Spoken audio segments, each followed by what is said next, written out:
Ya, saudara, kita kembali akan memperbarui informasi terkait dengan kondisi pasca gempa yang mengguncang Solo, Sulawesi Tengah. Informasi lebih lengkap, kita saat ini sudah bergabung dengan Direktur Gempa Bumi dan Tsunami BMKG Daryono. Selamat malam Pak Daryono dengan Ibrahim dari Ya, Studio selamat Kompas malam, TV. Mas. Pak Daryono, bagaimana sejauh ini monitoring BMKG? Jadi total hingga 21:36 WIB, berapa kali gempa susulan dan bagaimana dampaknya Pak? Hingga saat ini gempa susulan yang terjadi sudah 1, 2, 3, 4, 5, 6, 7, 8, 9, 12 kali, Mas. Jadi gempa yang utama itu berkekuatan 5,7, kemudian terjadi rentetan gempa susulan sebanyak 12 kali, yang paling besar itu 4,9, yang paling kecil 2,4. Oke. Ini titiknya di darat Pak Daryono ya, dengan Ya, kedalaman 10 kilometer. gempa ini berada di darat, Mas, tepat di zona sesar Poso, dan ini sebenarnya merupakan kawasan sesar aktif ya, karena beberapa hari terakhir itu memang terjadi peningkatan aktivitas seismik di zona ini, Mas. Ini sesar Poso ini sama dengan gempa yang terjadi di 2018 atau bagaimana gambaran karakteristiknya Pak Daryono? Beda, ini kalau yang 2018 itu adalah gempa yang dipicu oleh aktivitas sesar Palu Koro, itu adalah sesar utamanya. Namun ini ada sesar aktif yang melintasi Poso ke arah eh, barat daya dan kemudian berbelok ke Danau Poso. Oke. Disitulah gempa yang terjadi pada malam hari ini. Pak Daryono, apakah juga ada koordinasi dengan BNPB misalkan untuk data-data dampak kerusakan akibat gempa seperti apa Pak Daryono?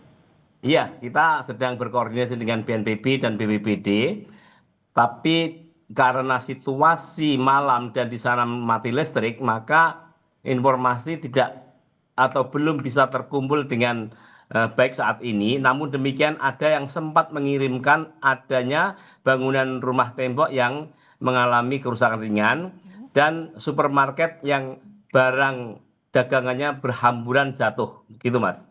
Kalau korban jiwa belum ada, korban luka belum ada laporan, karena memang di sana saat ini sedang mati lampu, Mas, dan komunikasi sulit untuk ditembus. Itu listrik terputus itu pasca gempa utama terjadi Pak Daryono?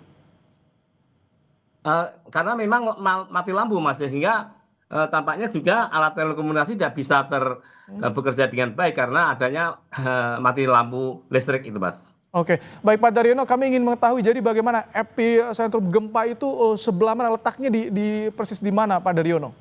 Ya, kalau kita melihat posisi Danau eh, Poso ya, Danau Poso itu kan berbentuk memiliki orientasi barat laut kemudian tenggara ya. Nah, itu ada di ujung tenggara dari Danau Poso itu. Di situ ada sesar namanya West Poso Fault atau sesar Poso Barat, dan zona ini memang banyak sekali supply sesar aktif di mana kita menyebutnya sebagai zona sesar Poso, Mas, karena saking banyaknya patahan atau sesar aktif yang ada di daerah ini, Mas. Eh, itu apakah berdekatan, epicentrum gempa berdekatan dengan permukiman warga menurut monitoring BMKG sejauh ini Pak? Kalau kita melihat peta dari Google Map, Mas, ini memang ada mm, permukiman, kawasan permukiman yang terletak di sepanjang tepi Danau Poso ini, Mas. Di sini ada kawasan-kawasan yang tampaknya memang ada penduduk atau masyarakat tinggal di situ. Namun demikian tidak merupakan pemukiman padat, Mas. Jadi aktivitas sesar Poso ini memang sudah dipantau, dimonitor dalam beberapa hari terakhir. Artinya warga juga sudah tahu, warga di wilayah sana, Pak Daryono, untuk mitigasi jika terjadi gempa, evakuasinya bagaimana Pak Daryono? Sudah, BMKG pernah mengadakan sosialisasi ke kawasan tersebut dan kita mengadakan komunikasi dengan masyarakat yang kita kumpulkan untuk memberi informasi bahwa kawasan ini memang ada sesar aktif, sehingga nanti kalau terjadi gempa maka kalau guncangan sebelum terlalu kuat kita boleh keluar rumah. Dan kita juga memberikan saran kepada masyarakat setempat bahwa karena ini merupakan zona sesar aktif dan memiliki sebaran yang cukup banyak, maka masyarakat perlu bangunan-bangunan yang strukturnya kuat ya, sehingga bukan bangunan tembok yang lemah yang tanpa tulang, tapi harus memiliki tulangan besi yang kuat. Atau kalau belum mampu membangun bangunan yang strukturnya kuat, lebih baik membangun bangunan dari kayu atau bambu yang didesain menarik. Oke. Pernah kita sosialisasikan di kawasan tersebut, Mas. Pak Daryono, kita lihat tadi visual ini di rumah sakit, sebelumnya ada visual supermarket atau minimarket mungkin yang kami peroleh begitu, rak-rak berjatuhan, barang-barang berjatuhan di sini. Artinya goncangan gempa yang terasa malam ini begitu kuat dirasakan oleh warga di Poso, dengan durasi berapa lama ini?